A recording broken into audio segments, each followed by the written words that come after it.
पाप के बारे में जानना, पाप के बारे में भी समझ रखना कि पाप किस प्रकार से वो हमें गिराता है, वो भी बहुत ही जरूरी होता है। पाप अपने आप में, ये जो शैतान के द्वारा आता है, खाली शैतान ही नहीं, लेकिन पाप खुद में ही बहुत ही खतरनाक है।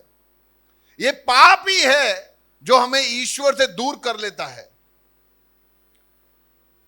पाप यानी पाप का परिभाषा हमने सीखा था कि पाप का परिभाषा क्या होता है।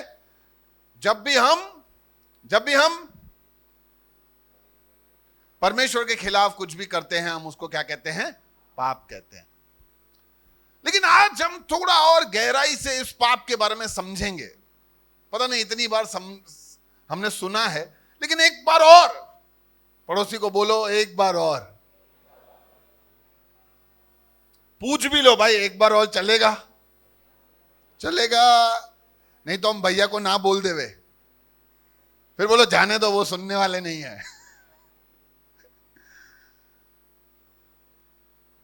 जरूरी है हर बार सुनते रहना पाप के बारे में, ताकि हम अपने आप को वापस, इट इज ऑलवेज रिफ्रेशिंग मतलब वापस हमें तरोताजा कर देता है। हाँ सही बात है, ऐसे हमें तैयार रहना है, ऐसे हमें अपने आप को वापस उन हथियारों को बांधना है।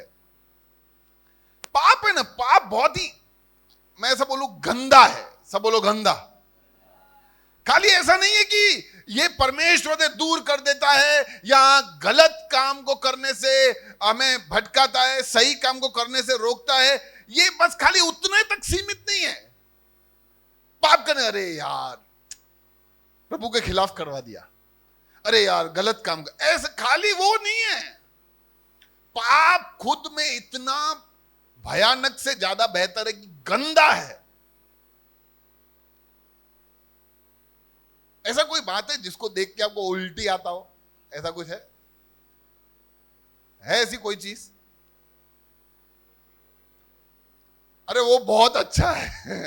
अगर ऐसी कोई बात है, भाई सपोज मेरे को कभी कभी छिपकलियों को देख के ना बहुत अजीब महसूस होता है यार, पता नहीं ऐसे, और ज्यादा देर देखो तो मेरे को वॉमिट आ जाता है।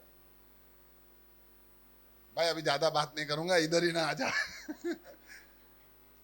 पर वो हमारा नुकसान भी नहीं पहुंचा रहा है, पर फिर भी ये कोई लोगों को यूं गंदगी दिखते हैं या गंदी एरिया देखते हैं जहां कीचड़ है, बदबू है, वहां उनको देख के घिन, गंदे से भी ज्यादा बेहतर शब्द है घिन।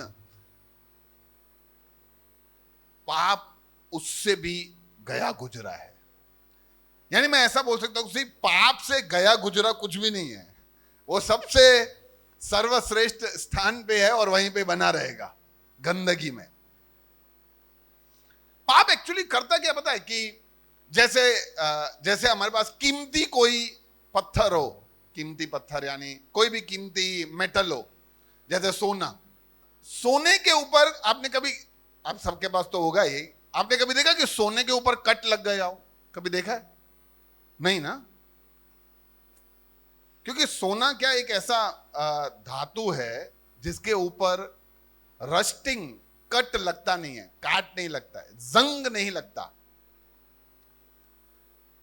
पर अगर सोने के ऊपर जंग लग जाए तो आप बोलोगे वो जंग कितना खतरनाक है कि सोने के ऊपर चढ़ गया। वैसा ही है पाप जो हमारी आत्मा के ऊपर चढ़ जाता है।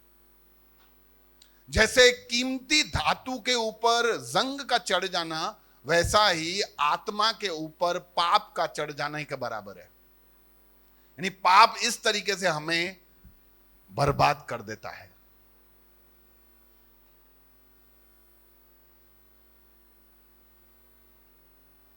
महामारी के समान है, घुस जाता है।